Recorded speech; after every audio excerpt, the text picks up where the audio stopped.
Hi. Let's see, where to start? So this show is called Discover, Awaken, Transform. And these works were all done very recently, probably within the last year or so. And what brought them about was the 2 years of COVID and just all the chaos has been going around that our lives have become, and the fear that I had developed over the last several years, and trying to work through that. I realized that I was trying to control everything, driving everyone crazy, including myself, because you can't control anything. So that was kind of the discovery. And the awakening was letting that go. Letting go the idea of control being a possibility, and opening up that that opposites are complementary. When you think of opposites as being complementary, you accept the dark with the light, and you accept the fear with the joy, and you accept the sorrow with the gratitude. You accept the opposites, because with one, you don't have one, you don't have the other. You can't have joy without fear. And I had plenty of that. So that made me realize, well, if I have plenty of fear, there should be a whole buttload of joy over here. I could just get them to come together. So it was kind of learning to put them together. The other thing I was learning is there is always things happening around us. There's always things beyond our control. If you look to and read other people's lives, or talk to your grandparents or your parents, they lived through some very hard times, and it's no different than what we're living through now. But because they happen around us, they don't have to happen inside of us, because all that'll do is make us sick, and all that'll do is make us depressed and sad. So I started thinking, what is the reality? And the reality is our true nature. And I believe our true nature is to be joyful and to be light, and to shine our light, especially now. I think the world really needs it. So I came out from under my rock. I had a studio at home, and it was real easy for 3 years to just hide in the studio. I had a nice little place to go. The dog came with me. We both were getting fat on biscuits and chocolate, and this work took a lot of chocolate. My dog started to lose her weight. So that, the idea that when things start happening around us, to find our balance, to find our equilibrium again, and to know that change is inevitable. So the bad things won't last, the good things won't last. It's just riding that roller coaster. And sometimes when things are always good, it doesn't mean we weren't made for these times. There was a time, a couple of years ago, or 3 years ago, when things started going, I got that thought in my head, and I said, don't go there. Don't go that you were not made for this time. Because I don't want to lose that. I don't want to be beaten. I'm beyond that. I can get above this. We can all get above this.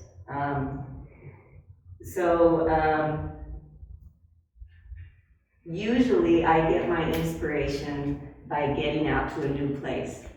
And in 2020 I had a show, and it was pieces from the Redwood Forest where I'd been. It was pieces from the Olympic National Forest that I'd been. And Abby was taping it, and she wanted me to talk about this one painting from the Redwoods, and I just started crying. And the reason was I wasn't sure I'd get back there ever again. And it's and when I go to places like that, it awakens my sense of wonder. And it just is like, oh my God, look at this. And it makes me just want to create and just want to bring that sense to everybody. You know, take you all to the Redwood Forest. It's not just painting a place, it's painting that feeling, the energy that came from that place. So for 3 years, we haven't really been taking trips. And I kept thinking, where am I going to find that? So I did a series of owls, I did a series of this, I did a series of that. And when that owl painting was up, the owl paintings were up, was last fall, and I started hiking around town. And last fall was just incredible. I mean, the colors lasted forever. And there were these bright, bright reds. Went to Bear Creek Park, where they have that red ivy, and the water was just so blue, and it's like I started falling in love with where I live again. Not that I ever lost it, but I've lived in Colorado Springs for this is my 26th year. It's not the same Springs as when I got here. With the fires, with the heat of summer, it just kind of pushed me down. So that fall, and the way that it lasted was such a gift to us. So I took all those photos and set them aside, and this show was going to be something completely different. And then I started looking through my reference photos, and the way I work is I usually work from a photograph. But the photos were so complicated, and it lost the color than looking at them at the phone. When you look at it on an iPad, you can see like the light behind it. So I thought, well, okay, maybe I need to get to the 20th century, even though we're in the 21st. I learned to use the iPad, and I could all of a sudden see the photos and the images so much clearer to work on them. So I think one of the first, well, actually this little one was the first one. And it was a photo I've had for a long time. It wasn't from this past fall, but I didn't know how to do it because it was so energized. And I actually even switched the music I listened to. So the music was a lot of energy. I would eat so much chocolate in my house. I knew I needed to cut back, but it's like, I'll have a heart attack later, but for now. And then there was this one, was one of the most recent, and I just loved, playing with all these lines. But my hands would be moving so fast, I would have to stop after about 20 minutes and just kind of shake it out, and I'd stream Facebook and waste another hour. So it was constantly going in and getting out, and going in and getting out, and going in and getting out, because there was so much exuberance, which is, I think, what that one is called, coming out of these pieces. So people ask me how long they took me, and the answer for most artists is that it's taken us all our lives, and it has, because all the life experience come into this. But the other thing I tell them, they were quick starts and slow finishes. Because I'd get started on them, and then I would just need to let them sit and then go back in and see how they dried, because sometimes they would dry and I'd lose some of the color. Which I'm going to go backwards here. I start on black. And another thing I realized, I work on black wooden panels. So this is what I'm staring at. This is much more exciting to me than a white canvas. But I realized early on, I was explaining to a friend that I worked on black, and I said, I said, the metaphor for that is it's the blackest black. It's the blackest, the darkest dark of the soul. So that's your starting at the bottom, starting at the darkest part, and every stroke I have is like climbing out of that hole, climbing out of that darkness.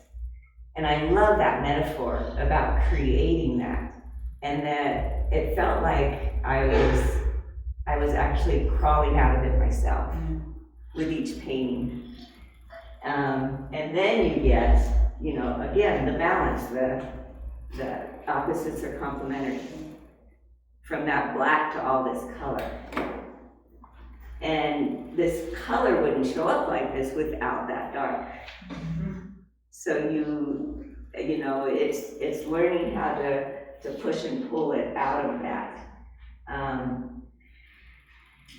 I think my eyes just see better on that dark background.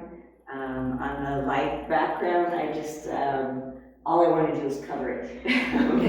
But with the black, I leave it. I leave a lot of that, and what it does is it holds the space. It helps hold the space for the pieces. So the other thing about these is I like the idea of taking people on hikes with me. My mom had polio when she was in her early 20s, and I was born like 6 years after she had it. And I didn't realize the extent of it until maybe my 40s or 50s, that she had to relearn not only how to walk, but how to use her hands. And I still don't know how long she was in the hospital. I thought it was just a short time, but my oldest brother thinks it was a year or more. And as she got older, it came back as post-polio disease, which is why I was so fearful of COVID, because I knew what happened to her with that polio. And who knows what this will bring, but again, I don't have to live there. Live in here. So I like to include paths, thinking that it's a way for her to walk through them. And it's a way, I know other people that are not able to hike or get out there. And this is my way of having that experience for them. I once had the most extreme compliment from a show I had at the Sangre de Cristo Center. And this young man contacted me, and he had been homebound for over a year because I forget what that is where you're afraid to go out because of his anxiety. Yeah, because of his anxiety, had been out over a year. So his first trip out was going to see a group show there. And he saw one of my paintings, and he said, "That made me so calm. I hope you don't mind I took a picture of it so I could look at it on my phone whenever the anxiety hits." And I said that was the biggest compliment I could ever get, that it would help someone like that. So that really, really meant a lot to me for that. I wanted to show you just a little bit of where these paintings start from. So, I don't know if you can see that. That's the one over behind Abby. And when I start, they're pretty complicated. That's why I never tried to even approach this theme, because there's so many sticks, there's so many branches, there's so many leaves. So part of it is picking and choosing. And what I do when I have something that's complicated, I tell people I'm a dyslexic painter. I paint a bit backwards. I actually start with the foreground. And then, like with this, I started with all these little pieces. And then the last thing was the red, and these little pieces here. So sometimes it's dark on dark. And then when I paint the light in, then it defines what's the subject. I think I'm more interested in negative space than subject sometimes, because it's so dang fun. I remember a brother one of my brothers saying that as I was working on a piece, he told his daughter, "Come here, look, she's painting nothing." So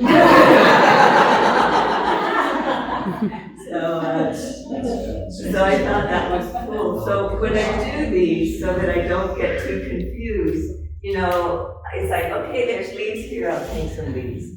And then there's the grass over here, and then I'll come over here. Then I'll put these up in front. So I start them by painting what makes sense to me.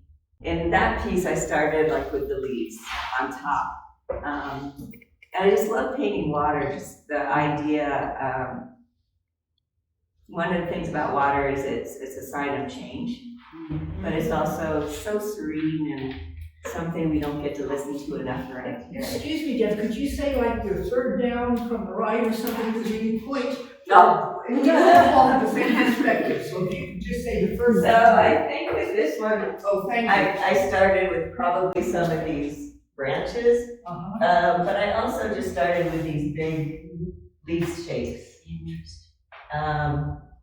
And then I would come in here and work in some of the blue, but this was on top first. This was first. The blue was last here. The reds were last. The sky is always the last thing to go in. And it makes sense to me. I went to art school. I have a master's degree in art. I learned the way they're supposed to be done. It took to my 50s to realize how I see, how I process information, and what makes sense to me. Bravo. And then I found out that one of my professors, because I used to paint on red, he started painting on red. So yeah. The other thing about that time was, I remember in grad school, we had to have a committee, and we had committee meetings, and they said they wanted me to defend myself, and I didn't know how to defend myself on this one painting. So he said, so basically you're just painting by the seat of your pants. I didn't know what to say. And that, now I realize that's called intuition. Yes. Yes, I know. That's how some people work. So that's kind of how I approach these pieces. And then like I said, they have to sit a while. I make sure that there's not too much covering up so you can get in. I have a habit of putting too many branches coming in, and then I have a good friend that said, I can't get into that one. Visually can't get in, so I try to kind of watch that. The other thing I wanted to talk about is, and something Abby and Gundy and I all talked about, and Gundy wants to do something with it, but when I paint these pieces, then they sit in my studio, and it's like they go to sleep. They hold that energy very quietly. They know that I've already seen them, so they don't have to wake up when I come in now. But if somebody comes in the studio, they slowly kind of, their energy kind of just gently, because they're tight in there. And they don't want to explode the windows. When I bring them to a gallery, all of a sudden they start to expand, and you feel their energy. But when they hang in a home, then they have full expansion and full expression. And to see them hang in a home is just so amazing. So to me, they're not complete until they get to that stage, that they can fully express and be what they were meant to be. The only other thing I want to say, I know a lot of you are creators. How many of you are creators? Most of you. I think this is the time that we need to let our light shine. And don't be afraid to be vulnerable. Don't be afraid to express who you are, because we all need that. And there's been times that we've been through where I thought, why am I drawing pictures and coloring them in? How is that helping the world? But it does, because if we lift our light, that's that energy that we're lifting for everyone. So never think that what you're doing is not important, you know. We're all here for a different reason. We can't all be the warriors. Some of them has to be the warriors.